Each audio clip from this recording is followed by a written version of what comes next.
I just want to thank everybody for being here. I'm a bit embarrassed to say that this is my first event with Creative Mornings Winnipeg, and as soon as I heard about it, and one of my students this year, Jen, is the social media coordinator, or she is, but I had the advantage of reading one of her assignments about Creative Mornings. I'm like, wow, this sounds like a great group. How did I know about this event?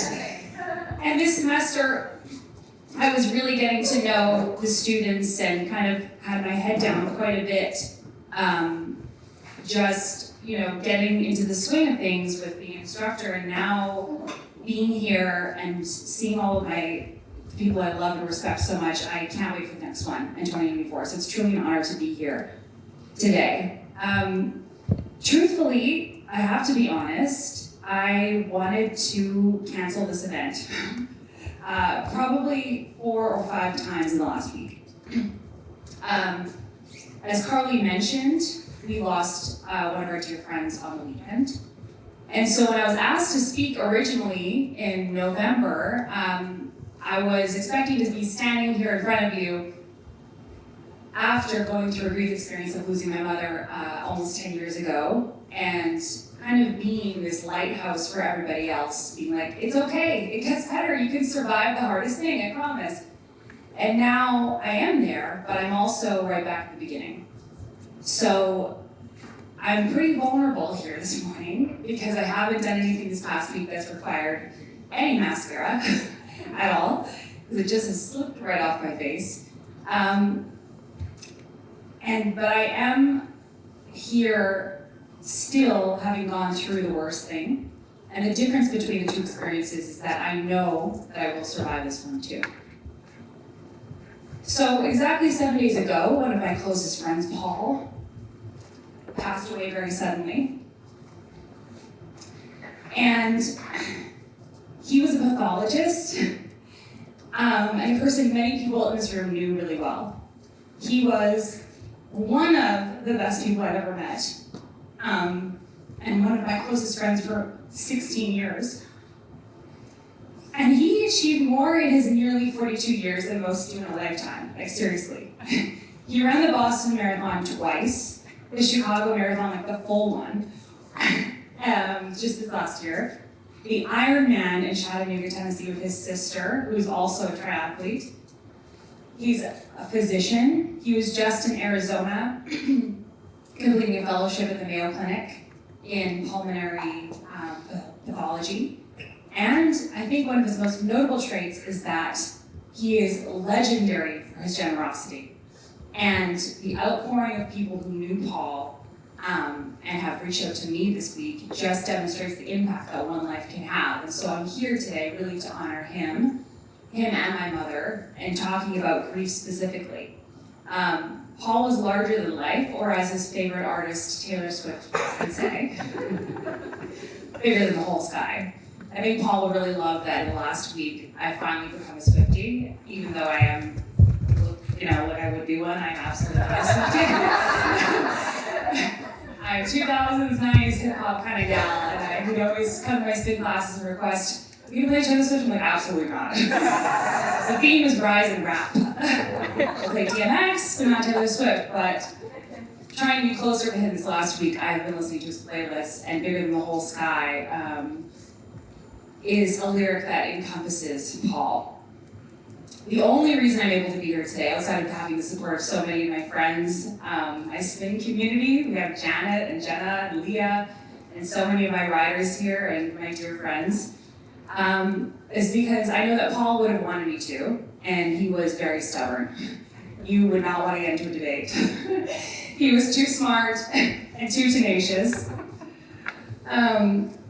And as I said, having been through the pain of losing my mom, I know that at some point I'll be on the other side of this too. And 3, most importantly, I have lessons to share that hopefully can help those of you who are wading through a painful experience of your own. Now, I know that pain doesn't just equate grief of losing a loved one. You could be mourning the end of a relationship right now. You could be stuck after a job or career change, wondering how you're going to move forward when your job or your career, this position was really intertwined with who you felt you were as a person. I've been there. Or a friendship breakup. Those are sometimes one of the most painful experiences when you lose a relationship and they're still here. You could also be walking through depression or another mental illness or a mental health challenge, or mourning the version of you that existed before any of this stuff happened. So if you are here or somewhere in the messy middle, I'm really happy that you're also here this morning, and I'm happy that you're here being brave enough to have this conversation together. Pain as a feeling is one of the first things we experience. When we leave our mother's womb, it's really uncomfortable, it's painful, and she is experiencing a lot of pain. I've never felt that, but I have a lot of friends who've told me stories. Carly, thank you. When we're young, we learn that whenever we cry, we feel it, and somebody else comes and fixes whatever it is, right? We want to run away or avoid or pole vault over that feeling of discomfort. And the hard thing is when you become an adult, you realize you can't do that in the same way. And there's often nobody that's going to come and make everything better. So that reflex is real because that's what we're taught. But what we're talking about today is the paradox of pain, how struggles can lead to creative potential, and sometimes even something beautiful. Honestly, I'm a bit surprised at how many people showed up. I was expecting nobody, to be honest, because a part of me was hoping it was just going to be me and Carly. We just have a dance party. Because if somebody had told me in my first grief experience right after losing my beautiful mother that I could create something beautiful, I probably would have told them to shove it. I was stuck in the anger phase for a really long time, and I was raging against the world that took her away from me too early and too suddenly. But I now can say for certain that there is something beautiful that has come out of her death, which is a legacy. When we think about pain in the context of the grief experience, a lot of you have probably heard about the 5 stages of grief: denial, anger, bargaining, depression, and acceptance. And those aren't linear. They can come, they're more like scaffolding, as David Kessler would say, with the end kind of being acceptance. Acceptance sounds like zero fun. Like, it's not a fun place to go. It's not a finish line you want to run to. It's sometimes more fun to be angry. So it makes sense that we want to run in the other direction when somebody tells us that the best it's going to get is accepting whatever happened. But somewhat recently, grief researcher David Kessler, who co-authored the book on the 5 stages of grief, added a new one, which is finding meaning. So the 6th stage of grief is to find meaning. It resonated with me, and I found that out after I was already there, because that's what I had found. My mother was a force, like truly. She ran 10 miles a day. She actually introduced me to Paul because they worked together at HSC, and she trained him as a medical student in the autopsy suite. So she was a runner, and Paul was a runner, and she didn't believe in driving to work. Parking was too expensive, and she wanted to multitask by getting her workout in.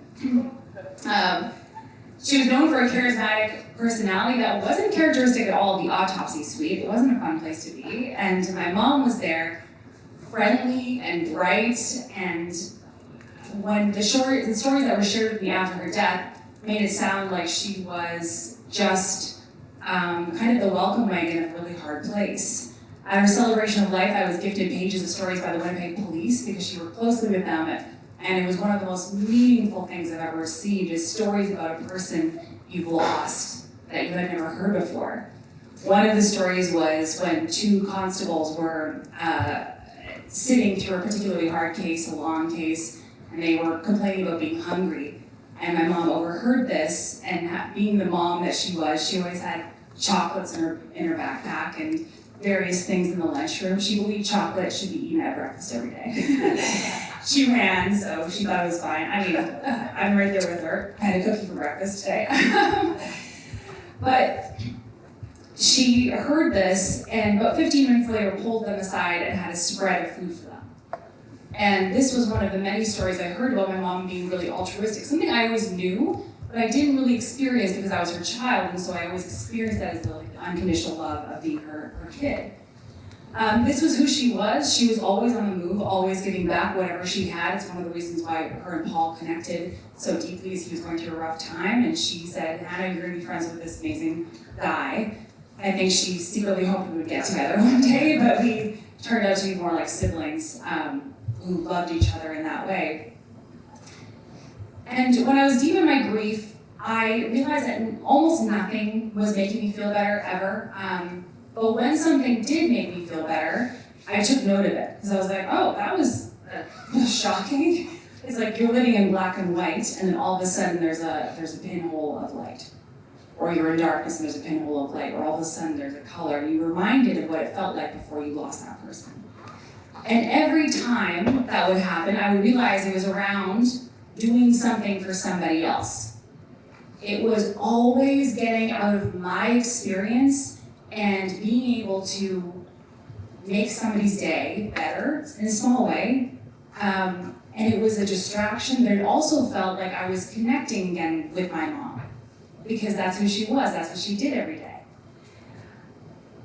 Thankfully, I had the perfect job for it. At the time, I was the director of community relations with the Winnipeg Blue Bombers, so I was responsible for all of the things we did in the community. So I got to really live this day in and day out and focus on projects like bringing community groups to the stadium or having our players go and do school visits. I got to choose the charitable initiatives that we'd be part of, and I found the more I threw myself into giving to others through work and outside of it, the more I felt connected to her and her spirit. I started volunteering anytime there was a painful anniversary coming up, because I'd rather not be sitting at home and crying or having this dread that the anniversary is going to be there. I'd rather do something for somebody else in some way. In 2016, I canceled my wedding, a painful experience. Nothing like getting the questions of what happened. I had a wedding dress sitting in my closet, and I decided rather go through the rigmarole, as my mom would say, of trying to sell this thing on the internet. I would simply give the dress away on Kijiji, and with the criteria that the person who receives it share a reason of why they would benefit from a free dress and a little bit of their story, whatever they're willing to share. I really didn't have like a structure at all, and I did not expect to get hundreds of submissions and national media attention on this thing that became the Winnipeg Dress Collective. I also received messages from brides who said, I have a wedding dress in my closet. Carly was one of them. Can you give it to one of the people who didn't receive your wedding dress? So I soon found myself driving around the city, picking up wedding dresses. Like, I actually have two in my car right now. And two in my car right now. And sometimes you see which brides really cared about their dress because it'd be in a box, like a preserved box, or it'd be in a garbage bag. I'm like, okay, so my best questions, but I think this marriage didn't work out. Or they had kids, and at one point they thought they were going to give it to their daughter, and they realized this is so good. Alex Menzies was one of the brides who we gave a wedding dress to. She passed away in 2019. The fitting event, so I had a fitting event where I wanted to make it like a bridal salon. I wanted to make it like a wedding day for all of the brides who were receiving dresses. So we went to the Forks, we had the old Cindy's at the Forks, they had just cleared it out. All of my friends volunteered. Joe, who works with me now in my company, volunteered for that event as a fitter, and we pretended like it was a wedding dress salon, and we gave away so many dresses that day, and I chose the day to be the anniversary of my mother's passing. And what was once the worst day of my life, and a day where I just felt the dread coming every time March 14th would roll around and then March 18th would finally be here, I was making the day for brides and making their dreams come true. And it felt so, I didn't realize what an impact it would make. The dresses and having that experience was truly impactful for people like Alex, whose dream was to get married before she passed away. The pain of losing my mother inspired me to honor her legacy of giving and caring for others, using the ability I had for strategy, communications, events, and putting together things really quickly. That's something I can do. And once I understood that was my recipe for coping and also feeling better, I realized I was channeling pain through my body and using it almost as my body as a conduit with what I had the ability to do. I became a spin instructor and used my podium to become a motivator for others. I have a lot of my front row riders right here who I think they're ready for me to be like, can you give me a hell yeah? And I started really using inspirational speaking to understand the journeys people will be walking into. Just like today, I know that many people come to the spin room, which is dark and there's a candle so everybody cries at least once, with different experiences and burdens and looking for connection. I kept hearing the words, yes you can, Hanny, which is what my mom used to say. And I created a podcast called Yes You Can. And that's the words that are put in my mind the last week as well. Carly and I throw a party every International Women's Day, and I come out of DJ retirement, and we give back in that way, and I always think of my mom. And all these endeavors and projects, initiatives impact others because that's my recipe for getting out of pain. It's the paradox of pain.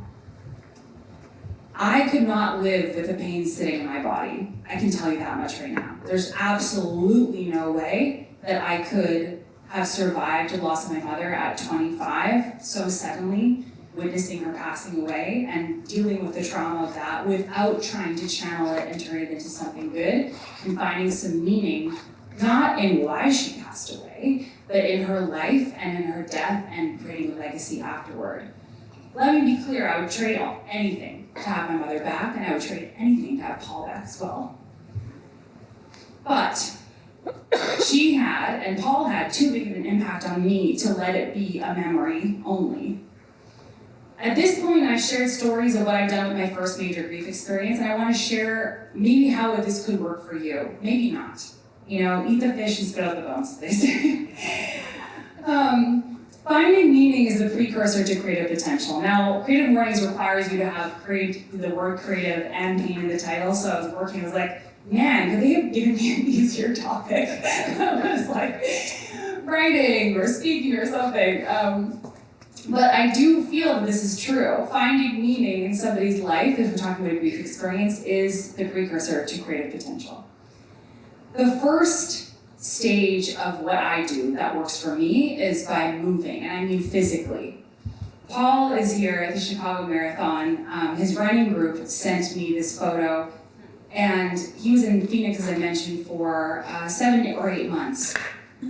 And on Monday, they got together, hundreds of runners, and did a run for Paul, because they were feeling so much pain and they needed to do something. After that run, they had beers, which is Paul's other favorite thing to do.